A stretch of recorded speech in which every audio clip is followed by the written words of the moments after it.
예, 소장님, 대한민국에 그 상당히 많은 서민 정책을 개발하셨는데, 느닷없이 자그마한 지역구를 이제 출마하셨습니다. 일단, 금천 지역을 택하신 이유가 어떻게 되시는지요? 사실 저는 지금 금천구에서 네 번째 국회의원 출마하게 됐어요. 사실은 제가 구로공단이 잘 알다시피 박정희 시절에 맨 처음 만든 구로공단 지역 아니겠어요? 그래서 구로공단에 있는 특히 우리 여성 섬유 봉제 전자노동자들 상대로 제가 80년대 초반부터 노동운동 했거든요. 그게 다 금천구예요. 그리고 전두환 시절에 그런 과정에서 또 민주화운동도 제가 금천구에서 했고, 그래서 이런 인연으로 해서 2000년대에 제가 처음으로 금천구에서 민주노동당으로 출마를 해서 민주노동당으로 3번 출마하고 지금 4번째 다시 통합진보당으로 출마하게 됐습니다. 예.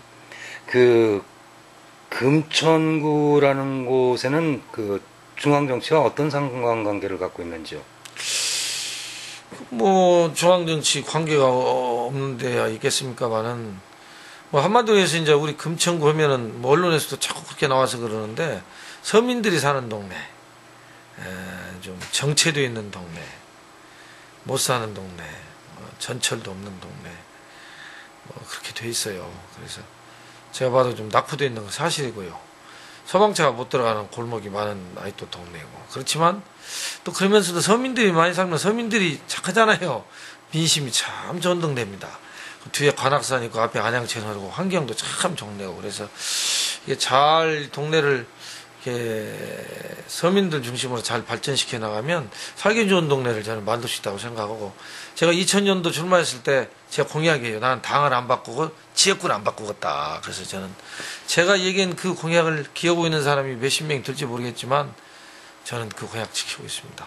그렇게 정치하고 싶습니다. 예. 그, 조금 전에 말씀하신 대로 뭐 전철도 안 다니고, 그렇다면 이제 결국 버스라든가 그런 걸 통해서 환승이 많이 일어나는 지역일 텐데. 버스 예, 교통, 주민들 입장에서는 교통이 굉장히 중요할 텐데, 예. 최근에 그 서울시장 경선에서 굉장히 심혈을 기울였던 문제가 그 경제적 이유로 예. 박원순 시장이 지키질 못하고 있는 상황이 됐습니다. 그 문제는 어떻게 보시는지요? 예. 저는 서울시장 후보 나왔을 때 서민 특별도시를 강조했습니다. 그래서 여러 가지 얘기를 많이 했지만, 비정규직 문제, 정리해고 문제 얘기했지만, 그 중에 하나 이제 대중교통요금, 수도요금을 얘기를 했죠. 그래서 제가 그걸 왜 올려서는 안 된가 이유를 설명하고, 우리 박영선 후보, 그 당시 박원순 후보한테 올리지 않겠냐고 물어보니까 본인들이 다 동결하겠다고 그랬고, 실제 우리 박원순 시장이 당선되고 나서 노력도 했어요. 근데 갑자기 설세자마자 입장을 선회하는 게 좀 이해가 되지 않고, 뭐 서울시 의원 한 분도 오늘 제가 통화를 했는데 상당히 당혹해 하더라고요.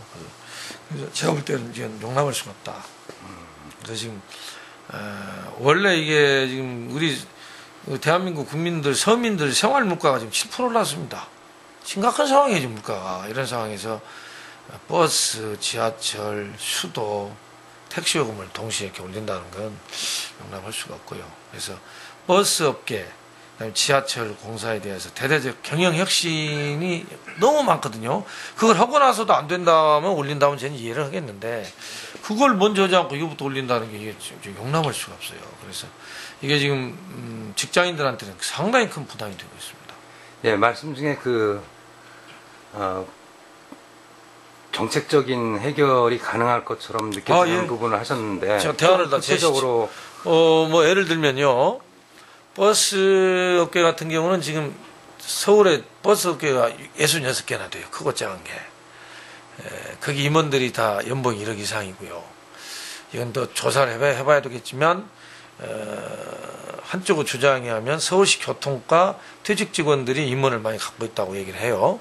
그래서 먹이사슬 얘기도 누가 하고 그러던데, 어쨌든 서울시 상대로 뭐 하려면 그 퇴직 공무원들을 손 안 잡으면 안 된다는 얘기가 있어요. 뭐 그렇게 유치를 해보는 거고 아직 증거는 부족합니다. 어쨌든 그래서 이게 통폐합해야 한다고 저는 봐요. 쓸데없는 돈이 낭비되고 있다. 그리고 두 번째는 지하철 노선과 버스 노선이 중복되는 게 많아요.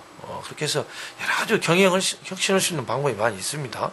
이렇게 해서, 그리고 이제 버스는 좀 정말 중공영화되어 있는데 완전 공영화하는 게 저는 맞다고 보고요. 아, 완전 공영. 예, 그게 네. 예, 선진국 다 그렇게 하고 있습니다. 그게 맞다고 보고. 지하철도 사실은 지금 도시철도공사하고 그냥 지하철로 나눠져 있잖아요. 1호선에서 4호선, 5호선에서 8호선인가 나눠져 있는데 나눠져 있을 이유가 없어요. 그게 초기에 지하철 노조가 파업을 워낙 잘하니까 그거 같이 단결 못 하려고 나누는 거거든요. 그래서 그걸 하나로 묶어야 됩니다. 다 하나로 묶어야 되고 경영 혁신할 수 있는 여러 방법이 있고 또 하나 중요한 건 지금 지하철 공사의 적자 한 50% 가까이가 65세 이상 노인들이나 국가유공자들 무료로 한 것 때문에 지금 적자가 나고 있어요. 그 돈은 국가가 돼야 되는 거예요. 그래서 이런 노력도 안 해보고 내가 이명박 시장이라면 아니 이명박 시장이란다. 이제 이명박 시장이라고 그러네. 큰일 났네. 내가 박원순 시장이라면 이명박 대통령 만나서 그 얘기 하겠어요. 이건 서울시가 할 일이 아니다. 국가에서도 좀 책임져야 되는 거 아니냐.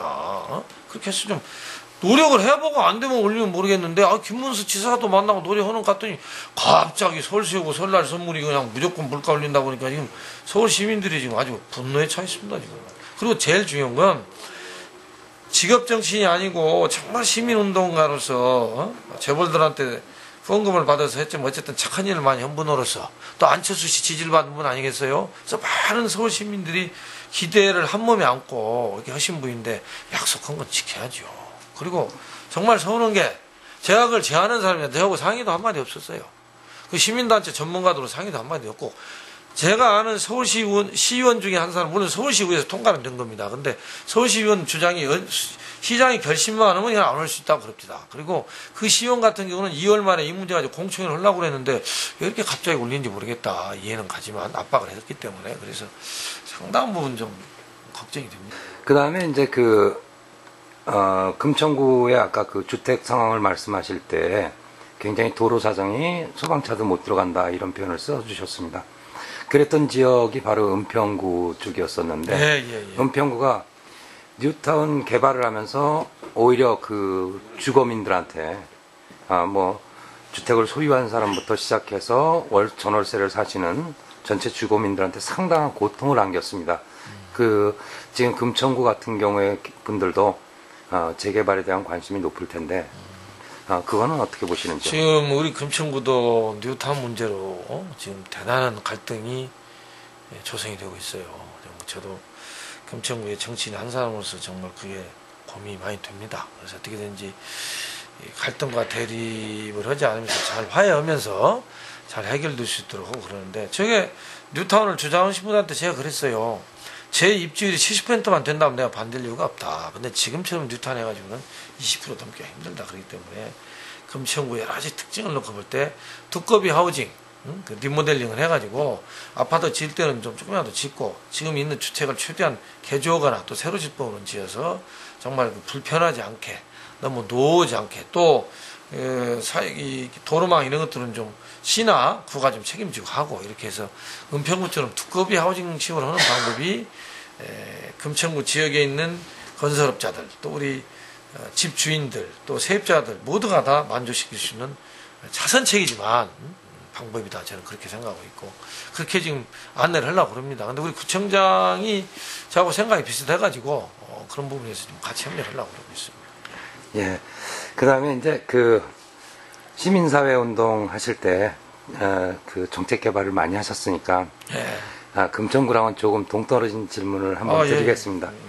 지금 한국 정치가 거의 격변을 하다시피 변하고 있는데 이 한국 정치가 보다 좋은 지향점으로 진짜 99%의 서민과 국민을 위해서 진행된다면 어떠한 방향으로 나가야 될지요?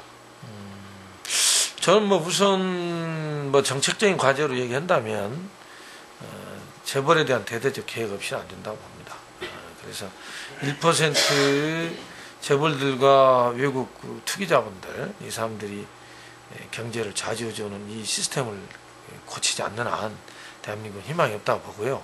그 부분에서 중소기업, 자영업, 그다음에 우리 봉급생활자들 문제와 같이 해결해야 한다고 보는데 저는 여기서 가장 중요한 게 기본적으로 이 정치라면 이 부자들 알아서 잘 먹고 잘 살잖아요. 부자들은 이 국가나 사회에서 신경 안 써줘도 잘 삽니다. 오히려 국가 사회에 해를 끼치는 게 더 많아요. 그래서 어려운 사람들을 돕는 그런 정치를 해야 되는데 제가 지금 강조하고 싶은 부분이 현재 지금 비정규직으로 살아가는 우리 노동자들, 농민들 이런 부분들을 중심으로 정치를 해야 된다. 그래서 이 사람들을 정치 주체로 세워야 된다. 그래서 아무리 뭐 진보 얘기하는데 이런 비정규직 노동자들이나 우리 농민들이나 도시 자영업자나 또 우리 도시 빈민들을 정치 주체로 세우지 않고, 그게 또 우리 국민은 절대 다수란 말이에요. 이들을 정치 주체로 세우지 않은 게 무슨 진보냐. 정책만 뭐 무상보육 뭐 어쩌고 내 그러는데 그건 절대 그렇게 해서 실현되지도 않고, 서부 유럽의 이 복지도 보면 그런 분들이 단결해서 싸워서 쟁취해가도록 돕는 게 정치지. 그분들이 각성되지 않고 그분들이 단결해서 싸우지 않는데 국회의원들 매시해서 될 일이 아니다. 또 실제 그건 빈말로 끝날 가능성이 높고 그러기 때문에 기본적으로 보편적 복지를 정말 절절히 원하는 사람들을 정치적으로 각성하도록 도와주고 그들을 단결시키고 조직을 만들고 해서 그 사람들을 정치 중심에 세우고 그 사람들이 그 당원의 중심이 될 때 올바른 정치가 된다. 그게 정말 선진국 정치가 되고 그렇게 해야 보편적 복지가 된다. 그렇게 생각합니다. 그런 면에서 한나라당은 내가 얘기하지 않겠고 우리 민주당 같은 경우는 보편적 복지를 한다고 그러는데 민주당은 정치 중심은 중소상공업자 했어요. 대기업은 아닙니다. 소위 우리가 얘기하는 서민도 아니고 민중도 아닙니다. 물론 지금 통합진보당도 그런 부분에서 성공을 못 하고 있습니다. 앞으로 저는 중요한 과제라고 봅니다. 예, 소장님께서 그 정책 개발하실 때 문제점 중에 하나였던 도시빈민, 그리고 최근에 뉴타운 개발들이 잘못 진행되면서 발생한 그 하우스푸어들, 또 한미 FTA라든가 이런 관계들 속에서 발생하는 앞으로 서민들의 고통들, 이 문제에 대해서 정리 좀 부탁드리겠습니다. 근데 하우스푸어라는 건 이제 집을 갖고 있으면서 가난한 사람들이지 않겠어요? 이제 그건 돈이 없어서 대출받아서 하다 보니까 집값이 올라야 그 집을 담보로 해서 대출받아서 한 게 이게 뭔가 이게 그 효과를 보는데 집값이 안 오르니까 이제 가난하게 된다는 건데, 어쨌든 지금 현재 보니까 지금 대출 액수가 IMF 때하고 맞먹고 가고 있고요. 거기서 연체율이 IMF 비슷해지고 있어요. 이러다가는 또 우리도 미국처럼 부동산 공황이 일어날지도 모르고 지금 상당히 대한민국 경제가, 서민 경제가 파탄이 되면서 잘못되면 미국처럼 대한민국 경제도 무너질지도 모르는 그런 심각한 상황입니다.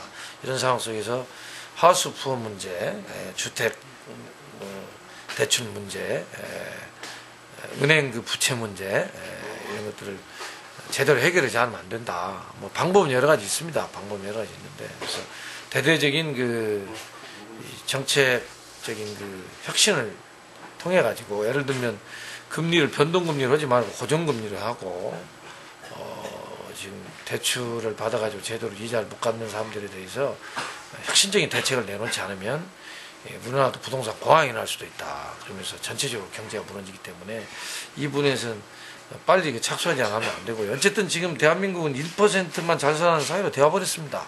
그래서 정말 민생이 파탄 나 있고 빈부격차가 심화되고 이런 상황 속에서 아까 제가 말씀드린 대로 재벌들에 대한 제도적 개혁을 해야 되고 중소기업을 살려야 되고, 이러면서 이제 자영업과 또 비정규직이 없애야 되고 이런 과제들을 동시에 해결해야 된다고 봅니다. 그러면 아까도 강조했지만 이 사람들을 정치 주체로 세우는 정치를 해야 된다. 그걸 강조하고 싶습니다. 지금 한나라당이나 민주당도 비정규직 노동자를 최고위원을 안 하더라고. 표 좀 얻으려고 뭐 20대만 하고 그러는데 그건 눈 감고 아무 시라고 봅니다. 예, 소장님 그 마지막으로 흔히 마지막 정리할 때는 프리토킹으로 들어가지 않습니까? 예, 그 우리 금천구민들 그리고 또 대한민국 국민들, 특히 금천구민들께 약속해 주실 말씀들이라든가 예, 부탁드리겠습니다. 네, 우리 사랑하는 금천 주민들, 인심 좋고 마음씨 착한 사람들 많이 삽니다. 선민들이 살다 보니까. 그렇지만 너무 힘들어요. 그래서 저는 아침에 출근길에 우리 금천구 주민들이 손목 잡고 이렇게 잘 다녀오면서 가끔 눈물이 나오고 그럽니다. 대부분 비정규직이기 때문에. 그래서 힘내세요 그러면 잘 좋아요. 다행이라도 나 찍어주세요 그런 얘기 잘 못합니다. 염치가 없어가지고. 근데 어쨌든 이명박 정부 들어가지고 너무 힘듭니다. 우리 서민들이. 이제 우리 서민들이 알고 계세요. 그 버스 중앙차선 뭐 청계광장에 속았다가 다 알고 계시고, 그래서 한나라당 심판 얘기 안 해도 이제는 동네 다니면요, 아이고 한나라당 끝났다고 얘기들 합니다. 그래서 제발 야당 단일 후보로 나오라고 그렇게 말씀해 주시고, 금천구 지금까지 국회의원 출마하기, 국회의원 선거 2주 3주 전에 공천받고 내려온 사람들이 금천구 국회의원 다 했습니다. 저야말로 낙하산들이 했습니다. 그러니 뭐 지역 주민들의 애정이 있고, 또 고생 안 해보니까 뭐 의원구에 의정활동 하다가 다음에 다 낙선하고 이러다 보니까 금천구가 지금 너무 정체되어 있어요. 그래서 정말 서민을 위해서 일을 할 사람이 아니라 서민을 위해서 일해온 사람. 내가 당신하고 결혼하면 집 몇 억짜리 사주겠다 그런 말 믿지 말고, 그 사람이 진짜 지금까지 총각으로 살아볼 때 뭐 제대로 그런 일을 했는가, 신뢰가 있는가를 봐야 될 거 아닙니까? 돈이 진짜 있는가 없는가도 확인하고. 선거 2주 전에 내려가지고 당만 보고 딱 공천받고 내려오면 무조건 찍어줬단 말이에요. 그래서 이제는 정말 서민을 위해서 일을 누가 진짜 해왔는가를 봐라. 뭘 실천했는가를 봐라. 두 번째, 이 어려운 금천구를 위해서 누가 친정으로 봉사했는가를 봐라. 그리고 누가 부자들을 위해서 일했고 누가 서민을 위해서 했는가를 봐라. 제발 그러고 이 투표날 투표를 해달라. 최경이 안 찍어도 좋으니까. 그래야 우리 서민이 잘 살고 금천구가 발전한다는 얘기를 간절히 호소합니다. 근데 그 부분에서 저는 평생 민주화운동 했고, 저는 서민을 위해서 살았고, 금천구에서 지역 이러다가 깡패들한테 맞아가지고 내가 2004년도에는 환자복 입고 내가 후보 등록을 한 사람. 지역 1위. 저는 금천구 지역 서민들 위해서 이런 건 자부심이 있어요. 내 자랑하기 싫은데. 그리고 뭐 서민 위해서 이런 건 내가 개털이고 서민입니다. 엘리베이터 없는 4층 연립주택에 살고 있다는 건 내가 서울시장 후보 나올 때 말씀드렸고, 어쨌든 내 자신이 서민이고 평생 서민들 위해서 살아왔고, 그래서 잘 판단하시고 정말 우리 금천구 발전을 위해서 이번에 현명한 판단을 해주셨으면 좋겠습니다. 제가 야당 단일 후보로 반드시 나가서 한나라당을 확실히 심판하고 정권 교체하는데 큰 역할을 했습니다.